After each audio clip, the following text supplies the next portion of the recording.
How to be nice when dealing with difficult people. That is our topic for today, part of the series Global Trends in Conflict Resolution with Thomas G. Giglione. Welcome to the Lawyers and Mediators International Show and podcast by InstantMediations.com, where we discuss law and conflict resolution topics to educate both professionals and everyday people. Catch regular episodes on YouTube, the Instant Mediations app, and anywhere you get your podcasts. Just remember, nothing in these episodes constitutes legal advice, so be sure to talk to a lawyer, as cases are fact dependent.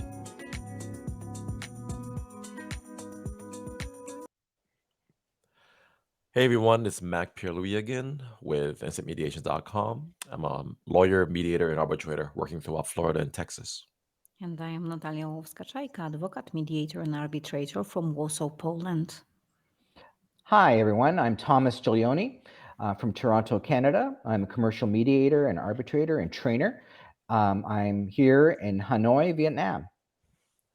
All right, thanks, Thomas. So it's been a little while since we've done our last vaccine mediation topic with you and Professor Dehan a few weeks back. But you're here now to discuss with us a topic that we all deal with every day, and that is conflict and resolving conflicts and addressing conflicts. But we particularly wanted to do this segment to help to let you have the floor to give people some tips and how they can deal with the everyday conflicts that happen in their lives. We all deal with difficult people, and sometimes we are the difficult person. But in every scenario, there's usually at least two individuals or more, and they have something of dispute between the two of them, and whether it's dealing with road rage or being cut in line, all conflicts tend to have the same kind of anatomy, and all conflicts can also be addressed effectively using the same set of tools. So I guess Natalia and I could, you know, describe a couple conflicts, that we've witnessed as professionals and mediators, just to kind of set the stage, right? Natalia, do you want to go first? Did you have a conflict you want to describe that Thomas could then go ahead and unpack a little bit? The thing that is really packed with anger, and you can see every day, is the road rage. Every single day, people stopping with their brakes and sound on the red lights and wanting to get off their car and get into some sort of argument with another driver. Does it Mhm. sound familiar to you, Thomas? And what would you say if you are approached by someone um, trying to be the aggressor in such a situation? Yes. Thanks for the question. I just want to give a little bit of background. It seems like, the uh, humanity and is becoming more aggressive. There's more violence, and for various reasons. Uh, More people are pigeonholing people in a various category because of, you know, um, preconceived ideas, and want to give you some of the reasons I think are this is the source of a lot of this rage, that people project, or try to vent their rage, um, and blame other people. So, in a situation with road rage, there are two different situations. There might be a situation where we want to distinguish: is there something that happens when you're in your car? Well, that type of thing, where somebody just gives a finger or something like that. Well, that's really something that you need to control yourself. Don't get in a situation to get out of your car. You want to put safety first. Um, that's one situation. But another situation is maybe you know there's been an incident of road rage and somebody's followed you to a parking lot, and maybe you've got it in your car and that person is confronting you. That's a different situation, so you would deal with it in a different way. But when somebody is maybe confronting you, let's say in a parking lot, and is trying to affect you in some way, the best thing you could do is, um, when somebody's like right in your face and maybe verbally attacks you, or says something that is really confrontational, the best thing you could do to disarm them is just nothing. Just look, have them say what they want to say, and absolutely don't react. The minute you start reacting to that, it's kind of what happens is a vacuum develops. It's like they're wanting to engage in something, some reaction from you. So when they don't get it, they kind of hear themselves in that moment, and all of a sudden they, they feel that I'm not getting a reaction. So um, what's happening here? They feel very confused. That's the best thing you could do to disarm a person. The worst thing you could do in a situation like that, in a parking lot or whatever, is talk logically. Oh, but you cut me off, or but you were going fast, or logic doesn't work in those situations when somebody is angry. So the best way to disarm is not to react in those situations. Yeah, so those kind of situations seems to me to be very emotionally driven, Mhm.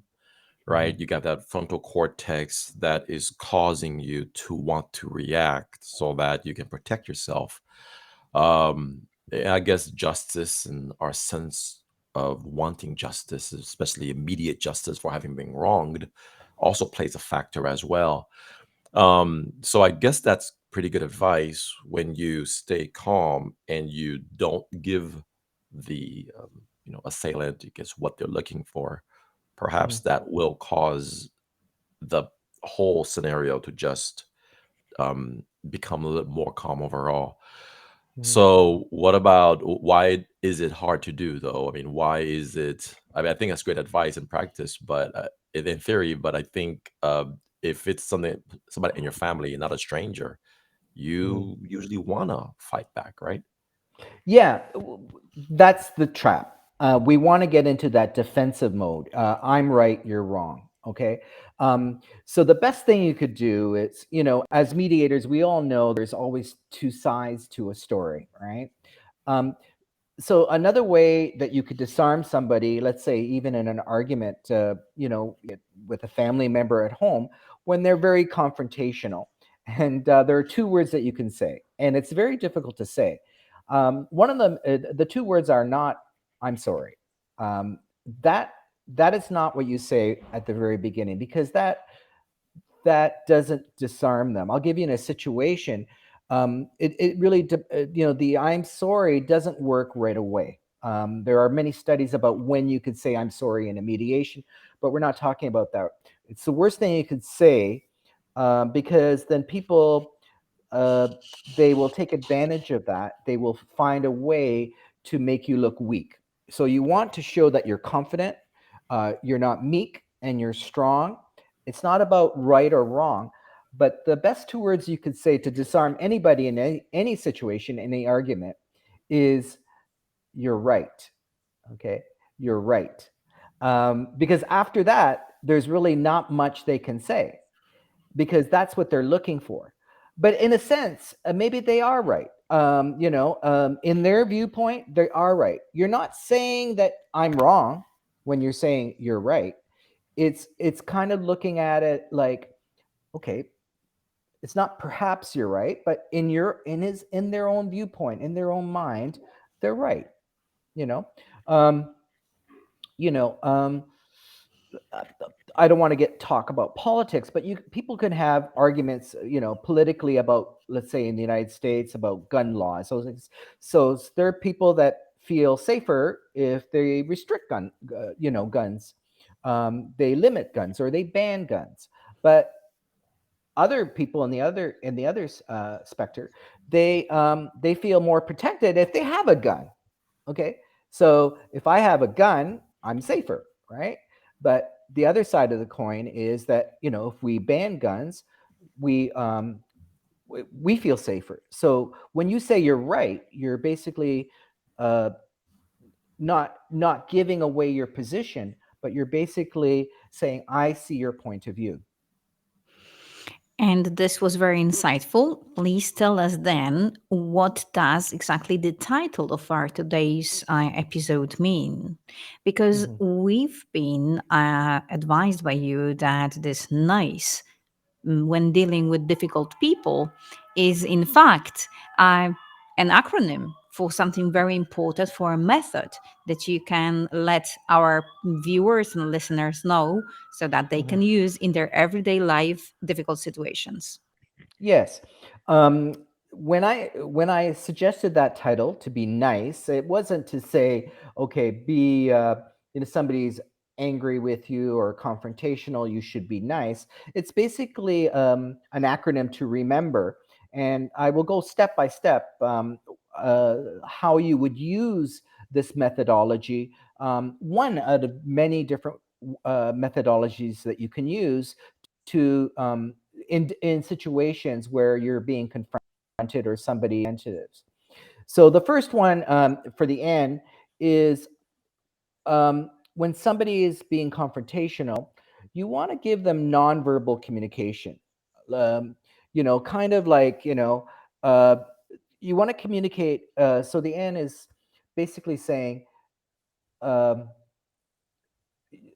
as I mentioned before, the situation in the parking lot where you just look at the person in the eye and do nothing. You don't react. It shows that you have control of your emotions. You're confident and such. But if you're in a situation, maybe at Thanksgiving dinner, is you want to you don't want to react verbally. You want to give a cue, kind of saying, um, "This is my boundary," and you want to maybe is that what you said? So some nonverbal cue. That's the N for nice. Um, that is a kind of like it's not building a wall. It's like I want to hear more, but I'm really confused about what you're saying.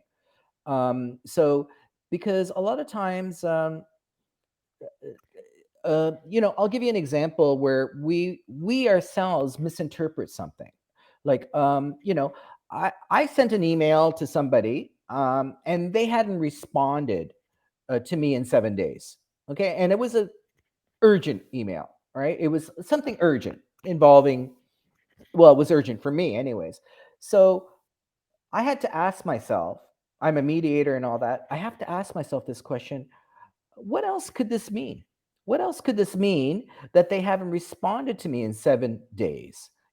I make it mean for something for me. What could this mean? So when you're reacting in a nonverbal way to somebody at the dinner table or in Thanksgiving, you want to say like, is there another way I'm interpreting this? How do you mean that?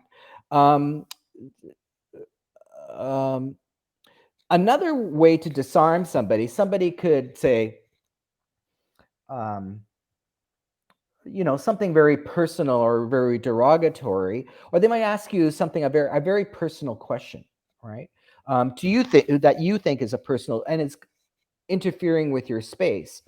The best thing you could do to disarm that, we could talk about we could I want to go back to before nonverbal communication. I always said you could say, you're right, but if they're asking a question like, why are you a terrible driver, or why, how long have you been driving, who taught you to drive? um, Another way you could disarm a situation like that is saying, why do you ask? Why do you ask? That all of a sudden they feel, okay, I shouldn't be asking you that. So it kind of draws a boundary for the confrontation, so it doesn't escalate. So getting back to the end, try to employ the first step is nonverbal communication, and that's the first step in that methodology. Thanks, Thomas. And Mhm. how do you think nonverbal reactions or responses, how would that work when you're in on the glass, on the WhatsApp, or on some kind of video tool? Because, as we all know, being like this digitally is very different than when we are in person. What are your thoughts? Yeah, that's a whole different realm, and I really I really think the social media, there's a lot of tensions coming up with, social media and how we're all becoming polarized. Um, I want to share with you something I read on my Twitter feed this morning. I'll share it with you. And this is what I read. Okay, um, I don't have to share the screen, but this is an actual Twitter feed I read this morning. I'm a pissed off teacher. We are underfunded, expected to perform miracles and sacrifice ourselves during COVID. If you think education matters and the government sucks, let's follow each other. Okay. So, uh, so this person wants to be proactive, is saying, look at me, I'm the victim. Let's get together and let's polarize the situation even more, right? Whereas, is that going to be more effective? Is that going to create more of a situation where we're very tribal? Human beings are very tribal, so we're going to go into the teacher victims, group. What could be more effective if this person was trained in mediation and dialogue is to say, let's start a dialogue with parents and teachers and educators. Let's have a meeting with all of us. Let's sit down and have a dialogue. Um, I mentioned United States Institute of Peace, and they have great free online courses that you can take to learn how to have community dialogue, something more proactive. But the initial reaction is, on these Twitter feeds and Facebook posts and things like that, is human beings become more confrontational, more positional, more um, there's more animosity, and it's more victimhood.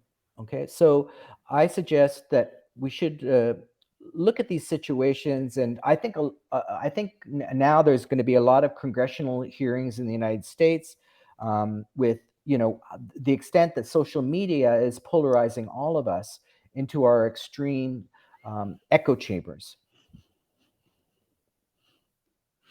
This is great to have the insight of yours on that. But can you also say, in our little surroundings with our coworkers, when potentially an argument is about to begin, or when someone already confronts us and wishes to start shouting at us, what would be your advice? Because I can see a difference when confronting and approaching a difficult person rather than a person that you meet, a perfect stranger in the parking lot following you. Mm-hmm. So, especially if this difficult person is someone that you can be dependent on. Mm-hmm. So, like your boss or a colleague with whom you are working on a project. Would Mm-hmm. then such an aggressive statement um, be something that requires another reaction, something that we can teach our viewers and listeners to follow? Yeah, that okay. So that's the C. So the N is nonverbal communication, right?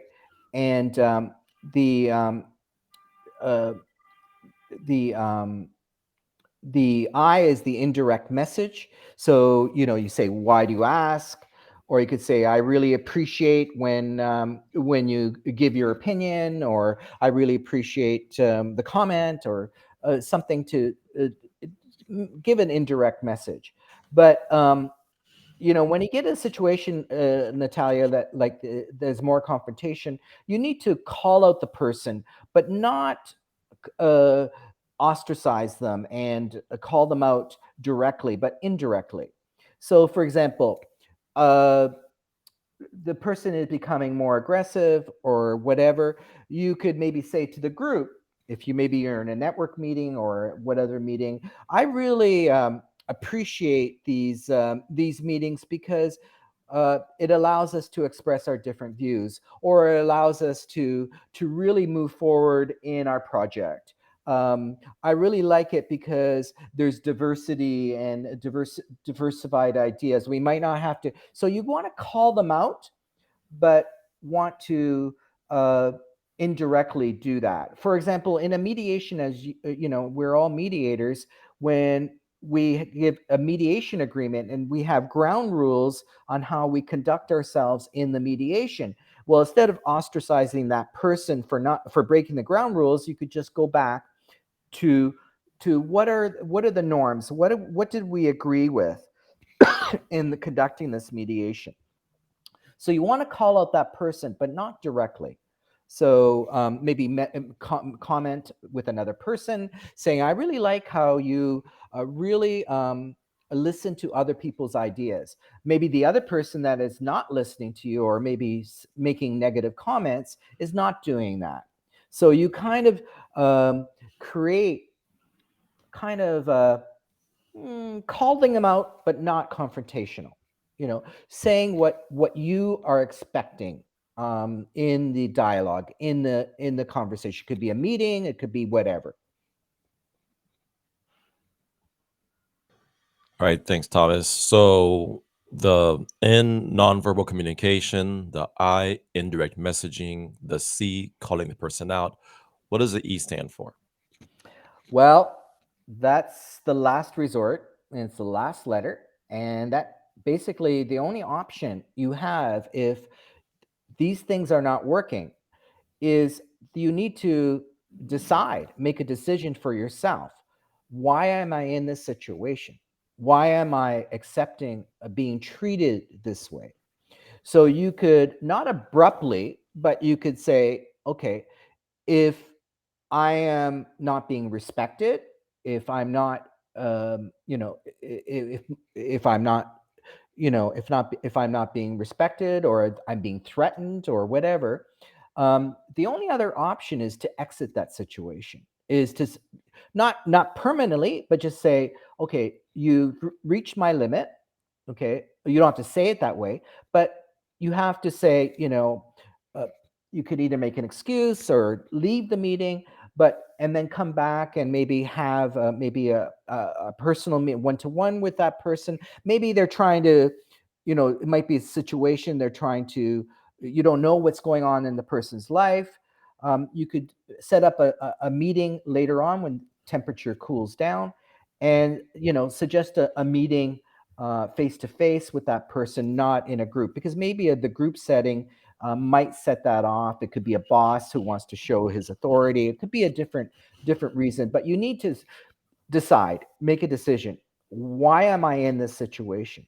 Why am I in this situation? Why am I putting myself in this situation? And get out of it. Especially if there's physical aggression, that you want to make yourself safe. That's a very useful thing to know, that we are in the control of situation also when we can just exit the situation. But I wanted to tell an anecdote, and I wonder if Thomas would comment on that. I remember a very elderly lady that was living with a husband who, when getting old, became a little, let's say, unpleasant to her, wanting to prove that whatever she does or says is improper. So whatever she would be doing, that will be a negative comment from him. So you're not doing it right. I've been telling you so many times that you shouldn't be doing it this way. I showed you how to do that. You're just hopeless, helpless. The method this lady approached was smiling to him and saying, You are so wise. You just teach me every single day something new. I agree with you entirely.